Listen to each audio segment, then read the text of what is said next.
In this video tutorial, I'm going to be showing you guys how you can add this cool electrifying border kind of effect, which you can use to any element, including your card elements. You could use it to buttons, some banners, and whatnot. So we have this cool electrifying border kind of effect. When I hover over the element, as you can see, it sort of fills the entire area, and now it kind of looks like a flame. So this is what we're going to be building in this video. The source code as well as the live link is in the description, so you guys can go and check it out. So yeah, without any delay, let's get started. But before that, just a heads up that this is not my idea. I came across this on Reddit, and I found similar kind of design on Instagram as well as on Twitter. I did some research and I came to know that similar kind of component was released in Framer. So I did some research and found that SVGs can be used to make such kind of cool effects. So in this video, I'm going to be showing you how you can use SVGs to, kind of have this electric effect, which you can also sort of use more like flame kind of effect. You will want to use it. So this is what we're going to be learning. So without any delay, let's get started and let's learn. So here is my browser. So as you can see, we have a card, a simple card that when you hover basically glows up. And if I were to show you the code, it's pretty big because we have a lot of stuff in here, but I don't think you need to focus onto everything, because the core focus of this video is to learn the electrifying effect. Now, to blend in or to basically make the electrifying effect more prominent, what I did is I added some glow at the background, as well as making it so that it's actually some kind of light source. So I'm pretty sure that you guys can obviously make cards like these, so it's not that big of a deal. So the source code will be in the description, so you can go and see how this is being done. But I think this is pretty simple. You need to use a bit of box shadow to have the glowing effect, and then throw in some dummy elements which will act as sort of like the border and then the glowing region. Now, the core thing is we need that specific electrifying effect that we saw in the intro. So to do that, what we have to do is we'll be using something called as SVG. Now, if you have seen my videos, I have already built some really cool components using SVGs. Also in my library, which is DMAC, so in there as well you'll find some cool reveal effects of images using SVGs. So in this video as well, we'll be diving deep into how SVG can help us create that cool electrifying effect. Now, the first thing that we're going to be doing is we have this entire card wherein we have the different stack, frame, wire, and then a few elements for the glow, shine soft, aura, all these stuff. And then this is the actual stuff wherein we have the actual text content that is getting rendered. Now, what we're going to be doing is first thing is inside of our wire, which is the card, inside of the card. So this will have a filter with URL of turbulent display. What is this? I'll be explaining in a bit. And then this is the wire basically. So, and then the next thing that we're going to be doing is inside of the main, right outside of the card element. So it doesn't really need to be inside, it can be outside or anywhere else, it's fine. So we're going to be creating an SVG. Let's just call it SVG, filter SVG or whatever. And then inside of that we add some definition storage. Now what these are, these basically are definitions you could think of as assigning a variable some value, but these don't render on the screen. So you have the variable defined, but you haven't really used it anywhere, so it won't really affect anything. So this is the this is where we're going to be defining all the different filters. So it's going to have the filter through which we're going to be passing the border or the background to have the entire animation that you see. So in the wire that you just saw, so in here, I added the filter URL with the same ID as that I've given to the filter element. So what this does is it basically tells the browser that take this element, run through that filter SVG that we're going to be creating now, and then render it. That's pretty much it. So this filter property has the ID, and then we give it an X and Y coordinate, and then give it a width and height. Now here you can play around with the X and Y values as well as width and height. The only reason for giving it a bit of extra or negative X and Y value as well as some extra width and height is because I didn't want the electrifying effect or the filter to get cut off. I wanted this to, wrap up the entire card, so I give it some extra width and height. Now the next thing is, inside of this, we create some sequence of steps through which the entire element runs through. So we have our filter, and inside this filter, we'll be creating different filtering steps through which our wire element will go through, which will create the electrifying effect. First, we'll define the noise. Noise is being created using this FE turbulence or filter effect turbulence. So in here, you add the type, so it's a type of turbulence, base frequency, which is 0.02. What this does is basically it creates color blobs, which basically the lower the value is, the bigger blobs you see. Now, if I were to add here something, let's say 0.2 or so, then the number of blobs that we'll see will increase. So as the number of blobs increase, the size would obviously decrease. Now if I save and if I show you, as you can see, this is how it looks.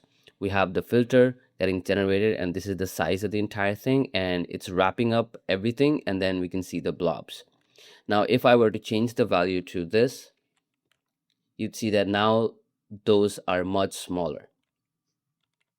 So we want this bigger in size, it's fine, but you can, play around and then have a different sort of effect. Next thing that we want to do is we want to have the number of layers that it should have. So it should have 10 such layers. And then we save the entire value in a variable. Let's just call it noise1. So result equals noise1 is a way of storing the output in a value. In this case, we're calling it noise1, which we're going to be passing on to the next step. So we're done creating our noise. Now the next thing that we're going to be doing is having it animate. So for that, now before jumping into the animate, we're going to just give it a unique identifier sort of. So let's just call it seed1. So what this does is basically for same turbulence, same base frequency and octaves, if you add the same seed, it will generate the same kind of design. So in this case, this is the design, but if I were to use, if I were to regenerate, the design could be something else. It's not necessary to be exact same. So when you have the seed same along with the other values, it makes sure that if you're using it in two different places, then both of the turbulence would be same. So that's basically what seed does, but you don't really need it. You can throw it in, but even if you don't add, it's fine.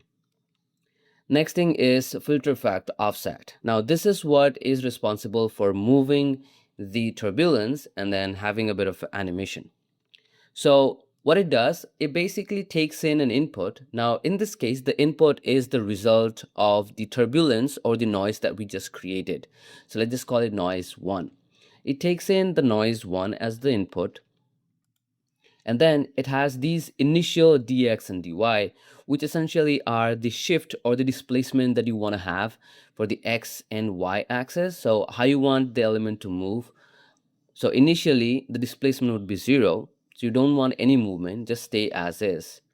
And then the output, the entire output that you want to create, is you want to store it into this offset noise 1. Now, same as this result also, saves the entire output into this variable, which is offset noise 1. Now, since we want this to animate, inside of this, we're going to throw in the animate element, which takes in the attribute name. How do you want to animate? So we want to animate along the y-axis. So attribute name is dy. And then how do you want to animate it? So we have this values, which is 700, and then we have 0. So what this means is start off from 700 and then move to 0. And then the duration of this would be 6 seconds. And then you want this to loop for forever. So repeat count would be indefinite. You could add a number here, so it would run only that specific number of time. But then in this case, we want to run it indefinite time. So we have repeat count as indefinite. And then how do you want it to animate? It's kind of like a ease effect that you want to have. So it's going to be linear, which means it's going to go at a stable pace, meaning it would have 700, 699, 698, all the way to 0. And then once it hits 0, it's again going to start from 700, 699, 698, and so on. And now when I save, you can see that it's animating. So now the filter is basically moving across the y-axis. Now we want to have another same turbulence. So we just copy paste sort of, but then this time we have different values. So we have from 0 to negative 700. Now when I save,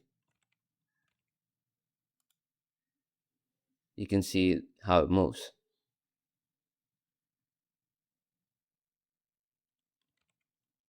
All right. So what's actually happening is the latest value that you have that is what basically gets rendered, and these values don't actually blend together. Now I'll show you later on how you can blend all of the different noise and animation that you create, but first we'll have to add also the animation for the x-axis. So I'll just paste in the FE turbulence. Now this, it has seed 2. This again stores the result in noise 1. This FE offset takes in noise 1, again dx dy. The result is offset noise 3. This animates along the x-axis, so it has attribute name as dx. The values are different in this case, which is 490 to 0. Same for the next one. But in this case, the values are from 0 to negative 490. Let's save. And now, as you can see, the filter basically moves along the x-axis. Now, we have created the different noise effects, but how do we blend them all together? Because currently what's happening is the only latest one is what is getting rendered. These aren't getting rendered, but these are already in there. So to blend in all the different noise, so what you have to do is we have this filter effect composite, which basically takes in the different filters, the different results that you have, and then it can mix those and then basically give you the output. So we take in the input of offset noise 1, input 2 as offset noise 2, and then let's just call the result as y move, because offset 1 and offset 2 are basically for the y movement. And then we do the same, but this time with offset 3, offset 4, and this is for the result x move, meaning this is for the x-axis movement. And now when you save, nothing actually happens, but as you can see, it is sort of blended a bit differently. So things are starting to look a little better. Now what you have to do is we'll have to blend it. So for that, we have FE or filter effect blend, which takes in the above results, which are X move and Y move, as the input 1 and input 2. It blends them. Now, since we don't really have any colors, so even if you add the mode, it won't really have any impact because all we're doing is playing with the noise. And then let's save that result as the result, because this is sort of like the final result. Now when I save, as you can see, the movement happens along the X as well as along the Y axis. Now everything is working together. Now what we have to do is we have to sort of overlap this on top of our wire.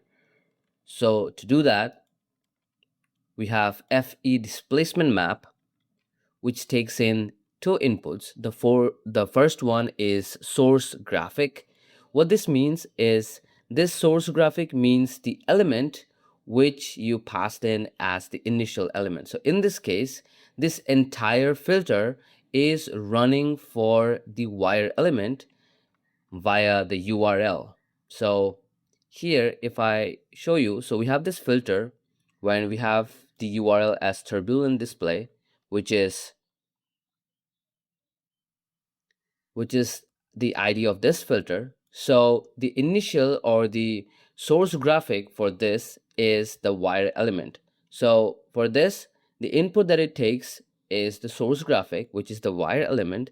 The second one is the noise that we just generated. And then how do you want to scale it? So let's just scale it by 50. And when you save, you get the effect.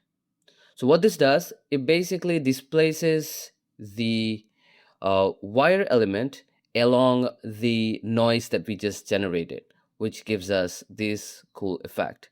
And now when you hover, as you can see, we have this cool sort of smoky effect going on.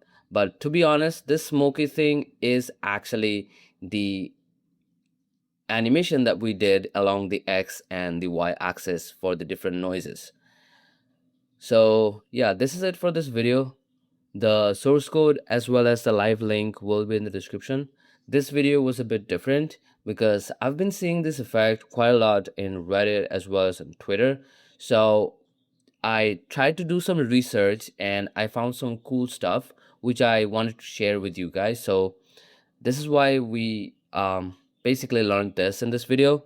The source code is in the description as well as the live link. You guys can go and check it out.